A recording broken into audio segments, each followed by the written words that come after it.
কলিযুগ। যারা বুঝেছে, যারা জেনেছে বাবা, যারা হরি নামের জন্য মাধুকরী করে কীর্তনের আয়োজন করে, হরি নামের আয়োজন করে, কেননা তারা বুঝেছে বাবা এটা কলিযুগ। যাগযজ্ঞ নয়, ব্রত পূজা নয়, ধ্যান তপস্যা নয়। হরিরি নাম হরিরি নাম হরিরি নামৈব কেবলম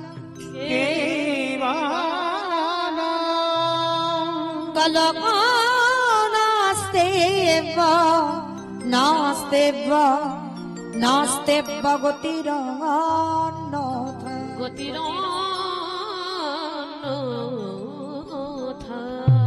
কলির মানুষের হরিনাম ছাড়া কোনো গতি নাই, কোনো গতি নাই, কোনো গতি নাই। আপনারা প্রশ্ন করবেন বাবা মৌমিতা, ও তো সবাই বলে, যত যত কীর্তনিয়ার মুখে কীর্তন শুনেছি বা ভাগবত পাঠ শুনেছি, সবাই ওই একটাই কথা বলে, বলে হরিনাম শোনো, হরিনাম গাও, একাদশী করো, ভগবানের চরণ ধরো, ভগবানের চরণে তুলসী দাও, ও ছাড়া কলির মানুষের কোনো গতি নাই। বাবা কীর্তনিয়ারা বলবে আর আপনারা শুনে চলে যাবেন, খালি হবে? আমরা যেটা বলবো সেটা মেনে নিলে হবে না বাবা, একটু অনুভব করতে হবে, সেটা বিচার করতে হবে যে কথাটা ঠিক হলো না ভুল হলো। এই যে কীর্তনিয়ারা বলে যাচ্ছে বাবা হরিনাম ছাড়া মানুষের গতি নাই, সত্যি ভালো করে বিচার করে দেখেন তো বাবা গতি কি আছে? ভালো করে বাস্তবের সঙ্গে মিলিয়ে দেখতে হবে গতি আছে। গতি যদি থাকতো বাবা, যে যত বড় লোক হোক না কেন, যার যত টাকা থাকুক না কেন, যার যত অর্থ থাকুক না কেন, শেষের দিনে কিন্তু মা এরা তোমার কেউ আপন নয়। যাদের আগলে তোমরা বসে আছো না, ছেলে আমারে, মেয়ে আমারে, জায়গায় আমারে, জমি আমারে, বৈভব আমারে, বিষয় আমার, কিন্তু মনে রেখো ভাই, যতই আমারে আমারে করো না কেন, বাঁশি যদি বেজে যায় পড়ে থাকবে সরকারি খামার, এসেছো একা যাবে একা। মনে রেখো জড় জগতের একটা বাবা মা হতে হয়, তাই বাবা মা হয়েছে। আত্মীয় পরিজন, বন্ধু বান্ধব, দিদি দাদা ভাই বোন এগুলো হয়েছে, কিন্তু এরা চিরস্থায়ী নয়, সব ক্ষণস্থায়ী বাবা। চিরস্থায়ী যদি থাকতে হয় সেটা হলো আমার গৌর গোবিন্দ চরণ। কি মায়েরা, আত্মীয় পরিজন যদি তোমার হবে, তুমি তো সারা জীবন আগলে ধরে রাখতে পারবে, কিন্তু পারছি না আমরা কেউ। সবাই একে একে আমাদের চরণ থেকে চলে যাচ্ছে, আমাদের কাছে থেকে চলে যাচ্ছে। হাজার বন্দি করে রাখতে চাইলেও আমরা কাউকে ধরে রাখতে পারছি না। তাহলে কেউ যখন শেষের দিন পর্যন্ত তোমার কাছে থাকছে না, তাহলে কেউ কি তোমার বলে মনে হয়? তাহলে শেষের দিনে বাবা সাথে যাবে শুধু কর্মফল।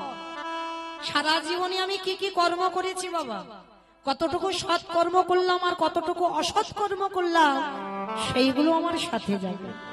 তবে মা আমি মৌমিতা আর একটা গ্যারান্টি দিতে পারি, আর একজন তোমার সাথে যাবে। সেটা কি জানো? জানি না আপনাদের এই গোলাবাড়ির এলাকায় নিয়ম আছে কিনা, তবে আমার এলাকার, আমার ওই ডায়মন্ড হারবার ওদিকটার এলাকায় নিয়ম আছে। মানুষ মরে গেলে সে গরিব হোক আর বড় লোক হোক বাবা, দুটো জিনিস তাকে সাথে যায়। কি বলতো? একটা হলো খোল আর একটা হলো করতাল। আর পিছনে বাজাই না, বলো হরি হরি বল, বলো হরি হরি। কি মা আপনাদের গ্রামে হয়তো মানুষ মরে গেলে খোল করতাল বাজায়? আচ্ছা এই জায়গাটা একটু বিচার করে দেখবেন, কেন বাজাবো, কেন খোল করতাল বাজাবো? যখন বাবা ঠাকুর বিসর্জন করতে যাচ্ছ তখন তো বড় বড় ডিজে বক্স বাজাচ্ছ না, তখন তো নেচে নেচে মাকে বিসর্জন করছো, তখন লরিতে করে বক্স বাজিয়ে যাচ্ছে। তাহলে আমাদের দেহটা যেদিন বিসর্জন হবে সেদিনকে একটা লরি করে বক্স বাজি বাজি পিছনে গেলে হতো না?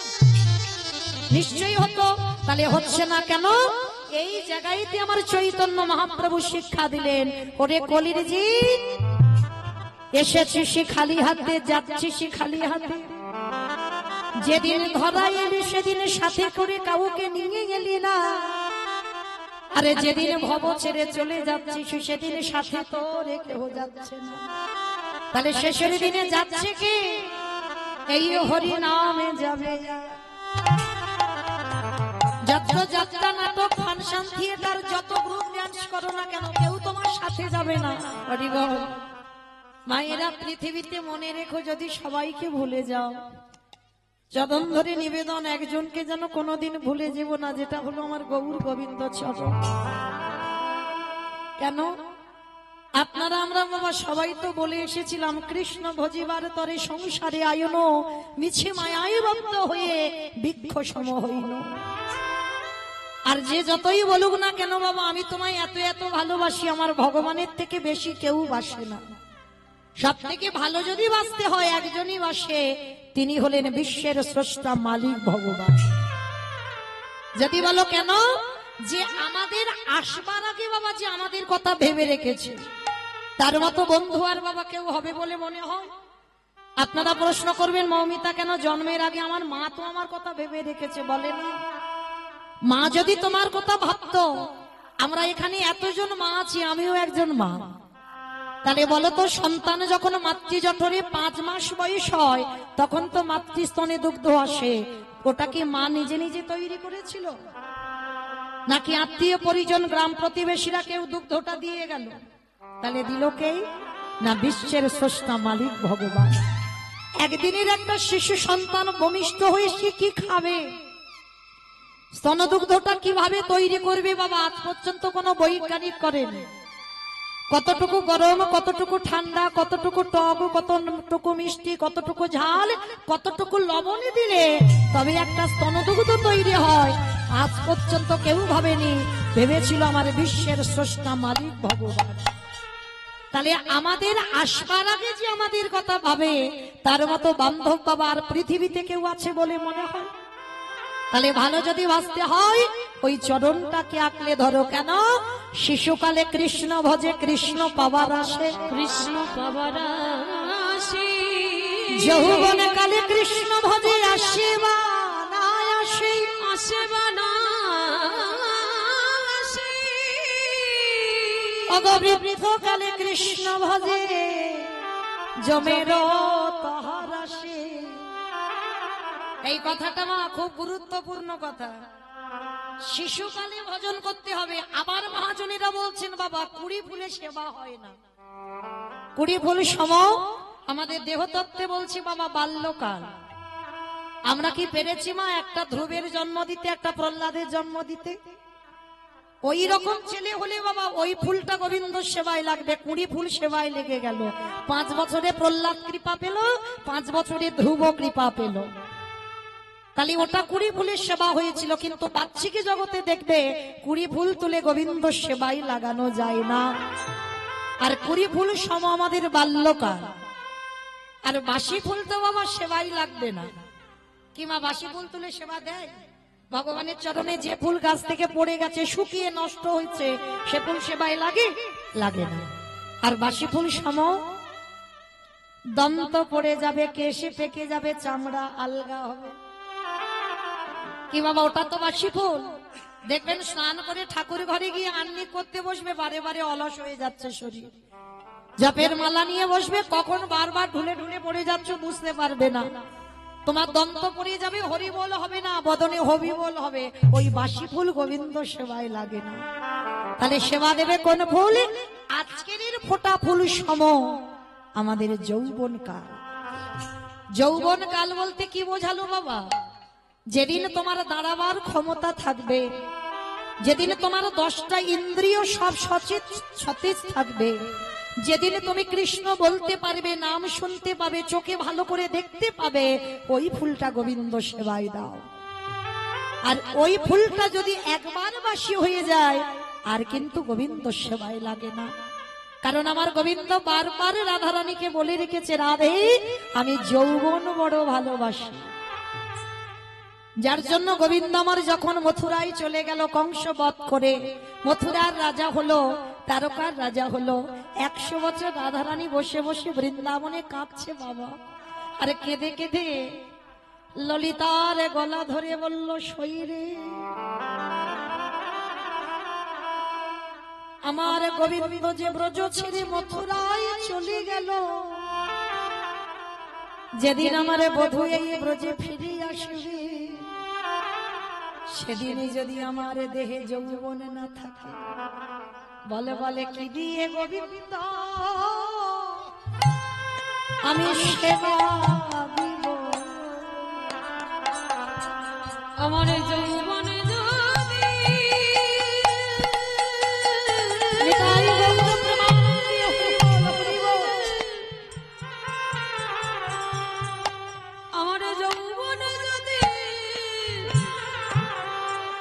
ফুরায়ে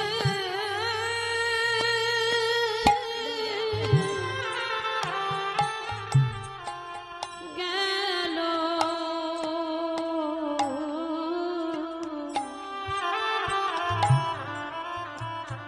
ওরে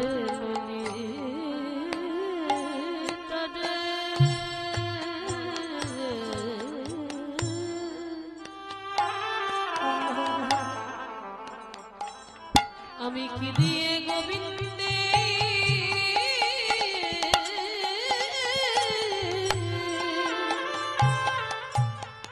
সেবা দেব।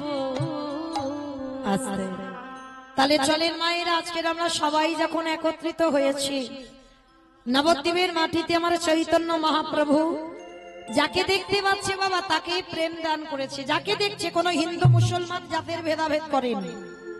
কারণ বাবা কে নিচু জাত কে উঁচু জাত ওটা মানুষ বিচার করে, ওটা আমার ভগবানের বিচার নয়। ভগবানের বিচারে যদি হতো মা, তাহলে নবদ্বীপের মাটিতে বাবা মলয় চাঁদ কাজীকে কৃপা করতে পারত? বিধর্মী মুসলমান তাকেও কৃপা করেছিল। আপনারা যারা মায়াপুর যান, ওটা তো মায়াপুর নয়, ওটা হচ্ছে মিয়াপুর। মানে গোটা সম্পত্তিটা হচ্ছে বাবা মিয়া সাহেবের। সেইটা আমরা হিন্দু সমাজ ওটাকে করেছি বাবা মায়াপুর, কিন্তু আদৌ মায়াপুর নয়, ছিল মিয়াপুর। আমরা সমাজরা করেছি ওটা মায়াপুর, কারণ মুসলমানের সম্পত্তি গোটা সম্পত্তিটা। আর মায়াপুরে ঢুকতে আগে স্টপেজে পড়ে বাবা বামন পুকুর। যারা যারা গেছেন মায়াপুর তারা অবশ্যই করে তো জানবেন, এই বামন পুকুরে একেবারে রাস্তার পাশে আছে বিধর্মী মুসলমান কাজীর সমাধি। অনেকে দর্শন করেছেন কি মা, দেখেছেন কাজীর সমাধি? কতজন দেখেছেন? একবার হাতটা তোলেন তো দেখি। বাহ, অনেক ভক্তরা দেখেছেন, বেশ বেশ। আচ্ছা, এই কাজীর সমাধিটাকে দেখে কি মনে হয় জানো বাবা? ভগবান বারবার বলছে যে আমারে চাই তারে আমি চাই, যে আমারে না চাই তারে আমি না চাই। কাজী মুসলমান হয়ে হিন্দুদের হরিনামে যোগ দিয়েছিল বলে এক ঘরে করে দিয়েছিল। শুধু এক ঘরে করে দেয়নি, কাজী মরবার পর ওকে কেউ কবর দিতে যায়নি, মহাপ্রভু তো নিজের হাতে কবর দিল। আর কাজী মরবার আগে একটা আক্ষেপ করেছিল, গৌরহরি আমি মুসলমান হয়ে বিধর্মী হয়ে এই হিন্দুদের হরিনাম করলাম বলে আমার বিধর্মী সমাজ বলেছে আমার কবরের উপরে কেউ একটা ফুল দেবে। ভগবান আমার মুচকি এসে বলেছিল প্রয়োজন নেই, কারণ দরকার কি? যার কাছে আমি থাকি তার কি টাকা পয়সা ছেলে বউ নাতিপুতি লাগে? কি বাবা আপনারাই, আমরা তো বলি টাকা পয়সা ব্যাংকে জমিয়ে রাখতে হবে, বুড়ো বয়সে দেখবে। কি গো গ্যারান্টি দিতে পারবে যে তোমার টাকা পয়সা থাকলে তোমার দেখবার লোক থাকবে? একটা বংশের ছেলের দরকার, কেন বুড়ো বয়সে দেখবে? গ্যারান্টি দিতে পারবে? কলিযুগের যা হাল ব্যবস্থা, বুড়ো বয়সে তুমি ভাত পাবে? তাহলে যার চরণ আশ্রয় করলে শেষের দিনে তোমার লাঠি ঝাঁটা খেতে হবে না। সময় থাকতে থাকতে সেই চরণটাকে একবার আশ্রয় করো। আমি যদি মরে যাই, আমার ছেলে জোর 5 বছর শ্রাদ্ধ করবে বাবা, বাৎসরিক কাজ, কিন্তু তারপরে আর করবে না, কারণ ঘোর কলিযুগ চলে আসছে, তো এরপরে আর হবে না। সে বাবা মা কবে মরে গেছে বাবা, সেই দিন ধরে বাৎসরিক। দূর বাবা, কত টাকা পয়সা খরচা করতে পারবো না। কিন্তু আজও যারা যাবেন অগ্রদ্বীপের মাটিতে, কি বাবা গোবিন্দ ঘোষের শ্রাদ্ধ হচ্ছে না? সে কবে তো চলে গেছে গোবিন্দ ঘোষ। গোবিন্দ ঘোষের পরিবার ছিল সৌদামিনী। গোবিন্দ ঘোষের একটা পুত্র সন্তান ছিল, ভগবানকে ভুলে যাবে বলে ছেলের নামটা রেখেছিল গোপীনাথ। কিন্তু শেষের দিনে বাবা কেউ রইল কি? সবার প্রথমে স্ত্রী সৌদামিনী চলে গেল, 3 দিনের জ্বরে পুত্র গোপীনাথও চলে গেল। গোবিন্দ ঘোষ যেমন একা এসেছিল ধরাই, তেমন একা হয়ে গেল। কিন্তু তাহলে ভগবান দিয়ে কেড়ে নিল কেন? দিয়ে দেখলো ও আমায় ততটাই ভালোবাসে কিনা দেখব। কিন্তু দিয়ে দেখা গেল মা নিজের ছেলেটাকে পেয়ে আমার মন্দিরের ছেলেটাকে ধীরে ধীরে ভুলে যাচ্ছে। প্রথমে 5 বার গোপীনাথকে খেতে দিত, নিজের ছেলে হওয়ার পরে বাবা 3 বার এসেছে। আরো ছেলে যত বড় হয় ছেলেকে সামলাতে গিয়ে 2 বার এসেছে, ভগবানকে খেতে দিচ্ছে। আরো ছেলে যখন বড় হচ্ছে ছেলেকে সামলাতে গিয়ে গোবিন্দ ঘোষ গোপীনাথকে 1 বার করে খেতে দেয়। নিজের ছেলে গোপীনাথের বেলা বড় বাটিতে খেতে দেয়, আর মন্দিরের পাথরের বিগ্রহের বেলা মা ছোট বাটিতে খেতে দেয়। অভিমান হলো